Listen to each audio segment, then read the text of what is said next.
an SOS, don't wanna second guess. This is the bottom line. It's true, I gave my all for you.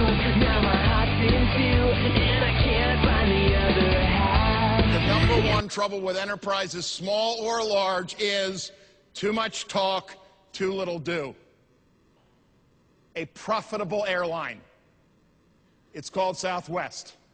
Herb Kelleher, the chief executive officer of Southwest, and I agree on the essence of a strategic plan. And I love these words of Herb's. We have a strategic plan. It's called doing things. And literally, as I said, it was number one on my list 22 years ago. It's number one on my list today. Fail, forward, fast. No screw-ups, no learning. It's as simple as that. No fast screw-ups, no fast learning, no big screw-ups, no big learning. Reward excellent failures, punish mediocre successes. And now I think this is a great quote, but my goal relative to you is not to have you say, nice quote, Tom, but to take it literally seriously. Like I'm walking on broken glass, better believe I bled. It's the call out. Tom, Bob Waterman, the co-author of In Search of Excellence, said once, and I'll quote, "Tom's not happy unless he's madder than hell about something." So is there anything that you're madder than hell about right now? Well, I'm gonna take it a slightly different angle and then come back. There have been books, obviously, libraries full of books written about the topic of innovation and where you get ideas and so on and so forth. I sincerely believe there is one and only one source of innovation, and it's pissed off people.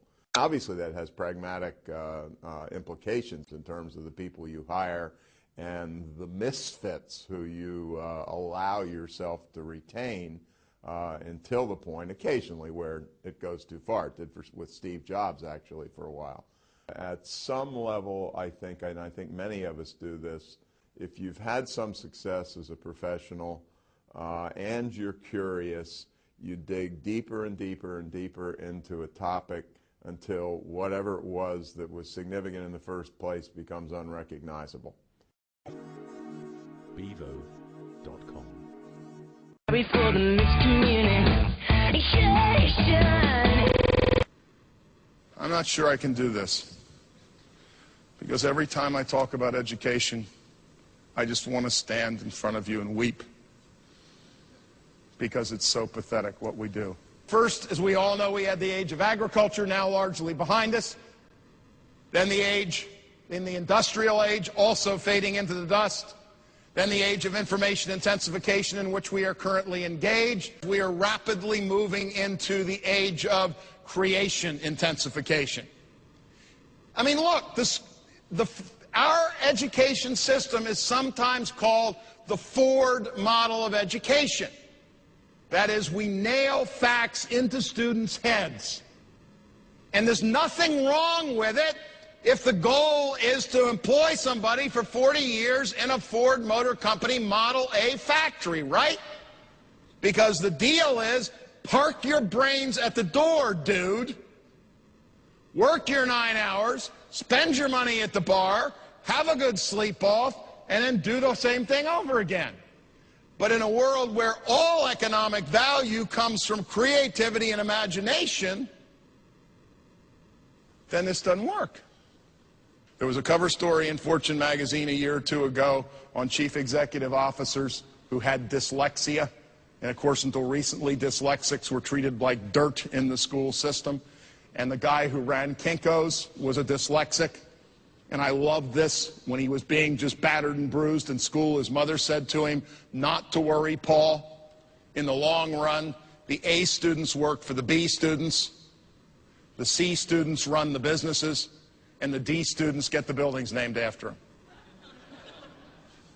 So I'm going to give you a piece of practical advice, which of course is part of the reason you come here.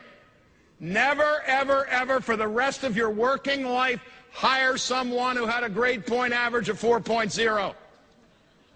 Ever. What is the definition of 4.0?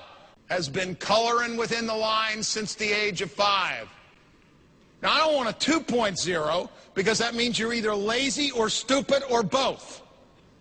but at least give me, say, I mean, 3-5 is okay, because that says at least he was screwing around a little bit. I mean, 4-0 says this person does not screw around. Tom Jefferson, Al Hamilton, and Georgie Washington, they were screwing around. And they said, let's go after this George dude. Now, that was not smart. If George and Alex and Tommy the Jeff had had 4.0 grade point averages, they would not have started that revolution. That don't include your crazy friends. Well, I'm done with awkward situations, empty conversations.